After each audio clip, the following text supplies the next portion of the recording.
ప్రేక్షకులకు నమస్కారం. అక్టోబర్ 15, 16 తేదీల్లో అంటే శనివారం, ఆదివారం ప్రముఖ స్టాక్ మార్కెట్ అనలిస్ట్ సుందరాం రెడ్డి గారు ఆప్షన్స్ ట్రేడింగ్ మీద వెబినార్ కండక్ట్ చేయబోతున్నారు. దీనికి రూ. 3,000 ఫీజు పే చేయవలసి ఉంటుంది. మొదటి 100 రిజిస్ట్రేషన్స్కి మాత్రమే 3,000. ఆ తర్వాత రిజిస్ట్రేషన్ చేసుకున్న వాళ్ళు రూ. 4,000 ఫీజు పే చేయవలసి ఉంటుంది. ప్రస్తుతానికి లిమిటెడ్ సీట్స్ మాత్రమే కలవు. ఆసక్తి ఉన్నవారు ఈ కింద స్క్రోల్ అవుతున్న నంబర్కు కాల్ చేసి మీ రిజిస్ట్రేషన్స్ను పూర్తి చేసుకోగలరు.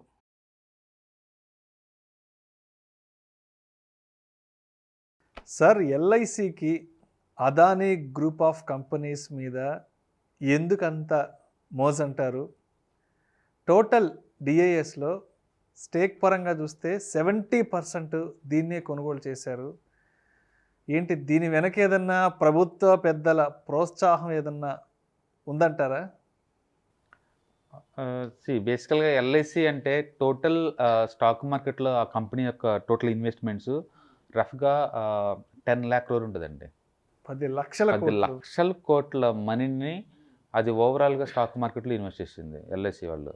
ఓకే, అవన్నీ లాంగ్ టర్మ్ ఇన్వెస్ట్మెంట్స్ అవన్నీ కూడా. ఎందుకంటే ఒకసారి మనం ఇన్సూరెన్స్ పాలసీ కొన్నాం అనుకోండి, ఎక్కువసార్లు 20-30 years కంటిన్యూ చేస్తాము.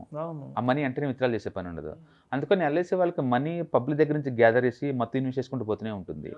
దానికి అదాని కావచ్చు, ఒక టాటా కావచ్చు, ఒక రిలయన్స్ కావచ్చు, ఎక్కడెక్కడైనా సరే అది బై చేస్తే దాని సైజ్ తగ్గట్టే బై చేస్తారు తప్ప 1%, 0.5% అలా స్టేక్ తీసుకోరు వాళ్ళు. బహుశా ఆ ఉద్దేశంతో తీసుకొని ఉండొచ్చు ఇది. అంటే టోటల్ 10 lakh crore కంపేర్ చేసుకున్నప్పుడు వీళ్ళ గ్రూప్లో మొత్తం పెట్టింది కూడా రఫ్గా అరౌండ్ 65,000 crores.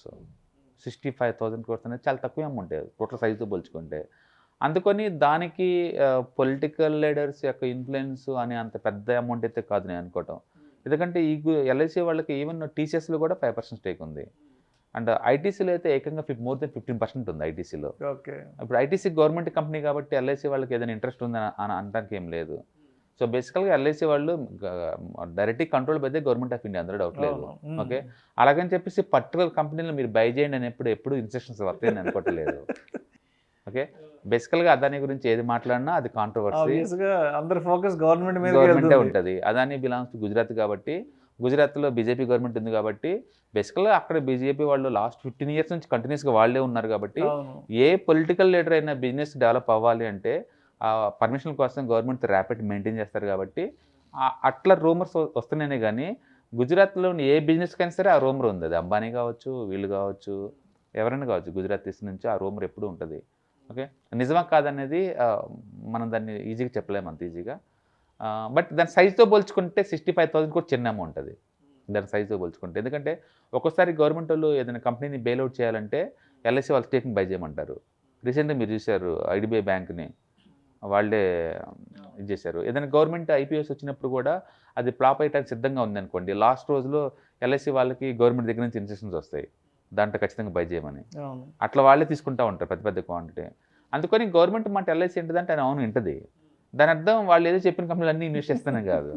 ఓకే, సో బేసికల్గా వాళ్ళు ఎక్కువ ఇన్వెస్ట్మెంట్స్ ఉంది అదానీలో, Adani ports, Adani total gas, అవన్నీ ఇన్ఫ్రాస్ట్రక్చర్ చాలా స్ట్రాంగ్ అయ్యి. అదానీ వాళ్ళు ఎక్కడున్నా సరే ఎక్సెప్ట్ అదానీ ఇల్లు మోర్ తీసి పక్కన పెడితే మిగతా మొత్తం hard core infrastructure group companies అవన్నీ.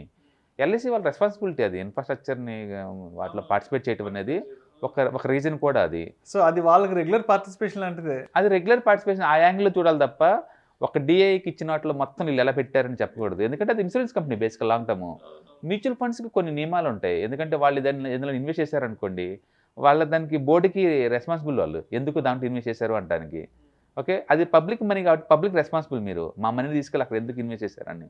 బట్ ఎల్ఐసి అది కాదు, అది ఇన్సూరెన్స్ కంపెనీ. ఇన్వెస్ట్మెంట్ మీద ఎవరు దాన్ని క్వశ్చన్ చేయలేరు. ఓకే, అది long term point of view. More ever trading కోసం వచ్చి ఉంటే అది వేరే సంగతి. బట్ మీరు క్వశ్చన్ చేసింది రైట్ చేసింది కరెక్ట్ అది. ఎందుకంటే లో ఫ్లోటింగ్ స్టాక్స్ అదానీ మొత్తం కూడా లో ఫ్లోటింగ్ స్టాక్. ఆ కంపెనీకి ఏమైనా అప్పులు ఎక్కువ, దానికి ఏమైనా అయిందనుకోండి ఆటోమేటిక్గా ఎల్ఐసి ఎంతకంత ఎఫెక్ట్ అవుతుంది. ఎందుకంటే మెజారిటీ వాటా ఉంది కాబట్టి. ఓకే, బట్ ఈ టోటల్ సైజుతో పోల్చుకుంటే చాలా చిన్న సైజు. అంటే యాక్చువల్ డిఐఎస్ వాటాని అదానీ కంపెనీలు చాలా తక్కువ ఉంటాయి.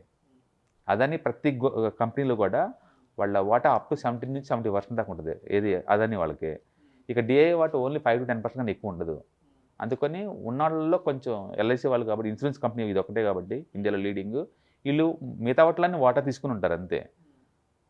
దానికి నేను సపరేట్గా పొలిటికల్గా ఏదైనా అసోసియేషన్ లింక్ పెట్టాలని అనుకోవట్లేదు.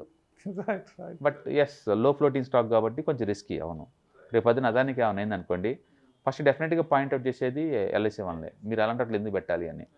బట్ అది మ్యూచువల్ ఫండ్ కంపెనీ కాదు, గుర్తుపెట్టుకోండి, ఇన్సూరెన్స్ కంపెనీ అది. దాని లాంగ్ టర్మ్ ఇన్వెస్ట్మెంట్సే లెక్క, కానీ షార్ట్ టర్మ్లో స్టాక్ మార్కెట్ వాలిడిటీ పట్టించుకోవాలి అది.